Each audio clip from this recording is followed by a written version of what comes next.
ഒരു സിനിമാ സംവിധായകൻ എന്നതിലും ഉപരിയായി വേറെ ചില കാര്യങ്ങളിലൂടെ പ്രസിദ്ധി നേടിയ ആളാണ് സനൽകുമാർ ശശിധരൻ. മഞ്ജു വാര്യരെ ശല്യം ചെയ്തതിൻ്റെ പേരിൽ ഇദ്ദേഹത്തെ പോലീസ് അറസ്റ്റ് ചെയ്യുകയുമുണ്ടായി. ഇപ്പോൾ അദ്ദേഹം പങ്കുവച്ചിരിക്കുന്ന കുറിപ്പ് നടൻ ദിലീപിനെ കുറിച്ചാണ്. ഇയാളുടെ മുൻ ഭാര്യയാണ് മഞ്ജു വാര്യർ എന്നതുകൊണ്ട് അവളുടെ സ്വകാര്യത എന്ന പരിഗണനയിൽ ഇയാളെക്കുറിച്ച് താൻ പലപ്പോഴും എഴുതാതെ ഇരുന്നിട്ടുണ്ട് എന്നാണ് സനൽ പറയുന്നത്.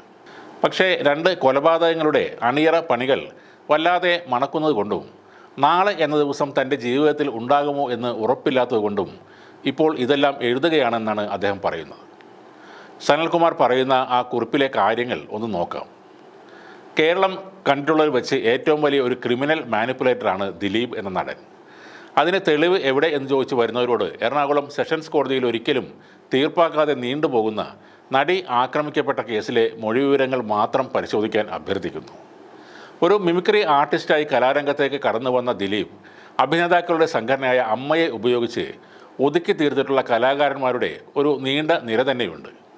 നടൻ തിലകനും സംവിധായകൻ വിനയനും ആ നിരയിൽ പ്രധാനികളാണ്. ഇയാൾ മലയാള സിനിമയിലെ സെക്സ് റാക്കറ്റിലെ പ്രധാനിയാണെന്ന് നടി ആക്രമിക്കപ്പെട്ട കേസിലെ ഒന്നാം പ്രതിയായ പൾസർ സുനി എഴുതിയ കത്തിൽ ഉണ്ടെന്ന് റിപ്പോർട്ടുകളുണ്ട്. ആ കേസിലെ ഗൂഢാലോചനയിലെ മുഖ്യപ്രതിയും ഇയാൾ തന്നെയാണ്. ആ കേസിൽ ഇയാൾ അറസ്റ്റ് ചെയ്യപ്പെടുകയും 90 ദിവസത്തോളം ജയിലിൽ കിടക്കുകയും ചെയ്തിട്ടുണ്ട്. ആ കാലയളവിൽ WCC എന്ന സംഘടനയുടെ രൂപീകരണം നടന്നു. ഇയാളുടെ മുൻ ഭാര്യയും നടിയുമായ മഞ്ജു വാര്യർ എന്ന തീപ്പന്തമായിരുന്നു WCC ഉണ്ടായതിൻ്റെ ഏക കാരണം. നടി ലൈംഗികമായി ആക്രമിക്കപ്പെട്ട കേസിൽ ഗൂഢാലോചനയുണ്ടെന്ന ആരോപണം ഉന്നയിച്ചുകൊണ്ട് അവർ മുന്നോട്ട് വന്നിരുന്നു. അതാണ് ആ കേസിൽ വിപുലമായ അന്വേഷണം നടക്കാനും WCC സ്ഥാപിക്കപ്പെടാനും കാരണം. WCC ഉണ്ടായതുകൊണ്ട് ഹേമ കമ്മീഷനും ഉണ്ടായി. എന്നാൽ ദിലീപ് ജയിലിൽ നിന്നും പുറത്തു വന്നതോടെ മഞ്ജു വാര്യർ ദുരൂഹമായ രീതിയിൽ WCCയിൽ നിന്നും പിൻവാങ്ങി. ഹേമ കമ്മീഷൻ പിന്നീട് ഹേമ കമ്മിറ്റിയായി. അതിൽ മഞ്ജു വാര്യർ കൊടുത്ത മൊഴി മലയാള സിനിമയിൽ സ്ത്രീപീഡനം നടക്കുന്നതായി തനിക്ക് അറിയില്ല എന്നാണെന്ന് വ്യാപകമായി പ്രചരിപ്പിക്കപ്പെട്ടു. മഞ്ജു വാര്യർക്കെതിരെ അപവാദ പ്രചാരണങ്ങൾ നടന്നു. പിന്നീട് മഞ്ജു വാര്യർ ഒരിടത്തും ഒന്നും മിണ്ടിയില്ല. തനിക്കും മകൾക്കും ജീവന് ഭീഷണിയുള്ളത് കൊണ്ടാണ് അതെന്ന് ഞാൻ മഞ്ജു വാര്യരുമായി സംസാരിച്ചപ്പോൾ എനിക്ക് മനസ്സിലായി. ഞങ്ങളുടെ സംഭാഷണത്തിൻ്റെ ശബ്ദരേഖ ഉൾപ്പെടെ ഞാൻ പൊതുസമൂഹത്തിന് മുന്നിൽ വെച്ചിട്ടും അതേക്കുറിച്ച് അന്വേഷിക്കണമെന്ന ആവശ്യം പോലും ഉയരാത്ത വിധം അത് അമർച്ച ചെയ്യപ്പെട്ടു. ബാലചന്ദ്രകുമാർ എന്ന ഡയറക്ടർ ഇയാൾക്കെതിരെ തെളിവുകളുമായി മുന്നോട്ട് വന്നു. നടി ആക്രമിക്കപ്പെട്ട കേസിൽ അന്വേഷണ ഉദ്യോഗസ്ഥരെ വധിക്കാൻ ഗൂഢാലോചന നടന്നതിന് താൻ സാക്ഷിയാണെന്ന് ശബ്ദരേഖ സഹിതം അയാൾ പൊതുസമൂഹത്തോട് പറഞ്ഞു. നടി ആക്രമിക്കപ്പെട്ടതിൻ്റെ വീഡിയോ ഇയാളുടെ പക്കൽ ഉണ്ടെന്ന് താൻ സാക്ഷിയാണെന്നും അയാൾ പറഞ്ഞിരുന്നു. തുടരന്വേഷണം പ്രഖ്യാപിക്കാൻ സർക്കാരിന് മേൽ വലിയ ജനകീയ സമ്മർദ്ദം ഉണ്ടായതുകൊണ്ട് മാത്രം വളരെ വൈകി അന്വേഷണം പ്രഖ്യാപിച്ചു. പിന്നീട് ആ അന്വേഷണം അട്ടിമറിക്കപ്പെട്ടു.